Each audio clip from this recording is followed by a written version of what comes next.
ఇది ఒక సాధారణ యువకుడి ప్రయాణం. అతనికి పెద్ద చదువు లేదు, పెద్ద పరిచయాలు లేవు, జేబులో డబ్బు కూడా ఎక్కువగా ఉండేది కాదు. కానీ ఒక విషయం మాత్రం స్పష్టంగా తెలుసు. ఇలాగే ఉంటే జీవితం అంతా ఇలాగే ఉంటుంది అని. ఆలోచనే అతని మార్పు వైపు నడిపించింది. ఇక స్టోరీలోకి వెళ్దాం.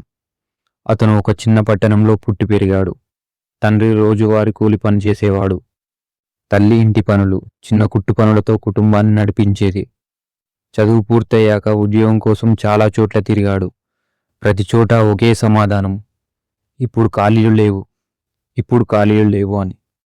రోజులు గడిచే కొద్దీ ఇంట్లో ఒత్తిడి పెరిగింది.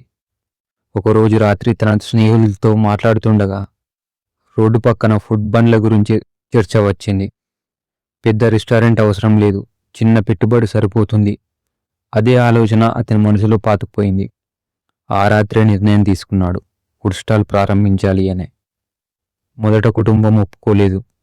రోడ్డు పక్కన బండి నడపడం చదువుకున్న వాళ్లకు పనికిరాదు అని అన్నారు ఇంట్లో వాళ్ళు. కానీ అతను వెనక్కి తగ్గలేదు. చిన్నగా మొదలు పెడతానని చెప్పి తండ్రి దగ్గర నుంచి కొంత డబ్బు అప్పుగా తీసుకున్నాడు. పాత బండి కొనుగోలు చేశాడు. 2 గ్యాస్ స్టవ్లు, కొన్ని పాత్రలు మాత్రమే అతని పెట్టుబడి. మొదటి రోజు చాలా కష్టంగా గడిచింది. ఉదయం 5 గంటలకే లేచి కూరగాయలు కొనుగోలు చేశాడు. చేతులతోనే కూరగాయలు కట్ చేసి సిద్ధం చేశాడు. సాయంత్రం బండి పెట్టాడు.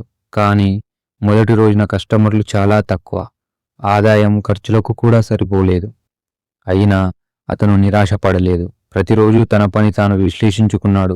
రుచి ఎలా ఉంది, శుభ్రత ఎలా ఉంది, కస్టమర్లు ఏం కోరుకుంటున్నారు, ఈ ప్రశ్నలన్నింటికీ సమాధానాలు వెతికాడు.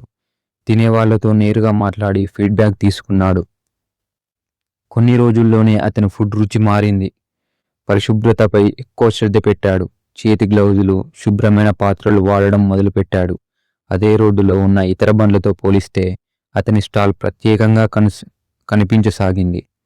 నెల రోజుల్లో రెగ్యులర్ కస్టమర్లు ఏర్పడ్డారు. అదే సమయంలో సోషల్ మీడియాలో ఫుడ్ ఫోటోలు పోస్ట్ చేయడం మొదలుపెట్టాడు. ఈరోజు ప్రత్యేక ఐటెం అంటూ వాట్సాప్ స్టేటస్ పెట్టేవాడు. స్థానికంగా పేరు రావడం ప్రారంభమైంది. 3వ నెలలో అతను ఒక కీలక నిర్ణయం తీసుకున్నాడు. నెలవారీ ప్యాకేజీలు, దగ్గరలో ఉన్న ఆఫీసులు, షాపుల కోసం డిస్కౌంట్ ప్యాకేజీలు ప్రారంభించాడు. దీనితో రోజువారీ ఆర్డర్లు స్థిరంగా వచ్చాయి. ఆదాయం క్రమంగా పెరిగింది. 6 నెలల తర్వాత డెలివరీ యాప్స్లో తన స్టాల్ను రిజిస్టర్ చేశాడు. మొదట ఆన్లైన్ ఆర్డర్లు తక్కువగా వచ్చాయి. కానీ రేటింగ్ పెరిగినా కొద్దీ ఆర్డర్లు పెరిగాయి. ఒకే బండి సరిపోని స్థితి వచ్చింది. ఆ సమయంలో అతను మరో 2 పనిలోకి తీసుకున్నాడు. తాను కిచెన్ చూసుకుంటే వాళ్ళు డెలివరీ మరియు సర్వీస్ చూసుకున్నారు. పని భారం తగ్గింది. అదే సమయంలో అతను వ్యాపారం గురించి ఆలోచించడానికి సమయం దొరికింది. ఇప్పటికే అతనికి అర్థమైంది, ఇది కేవలం బండి కాదు, ఒక బ్రాండ్ అని. అందుకే చిన్న షెడ్ను అద్దెకు తీసుకున్నాడు. మెనూ విస్తరించాడు. కస్టమర్ల సంఖ్య రోజు రోజుకు పెరిగింది.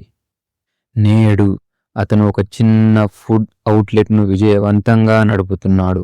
రోజుకు 100 ఆర్డర్లు వస్తున్నాయి. ఆన్లైన్, ఆఫ్లైన్ కలిపి నెలకు సుమారు 4 నుంచి 5 లక్షల టర్నోవర్ని సాధిస్తున్నాడు. తండ్రి అప్పు పూర్తిగా తీర్చాడు. ఇంట్లో ఆర్థిక స్థిరత్వం వచ్చింది. ఈ ప్రయాణం ఒక విషయం స్పష్టంగా చెబుతుంది.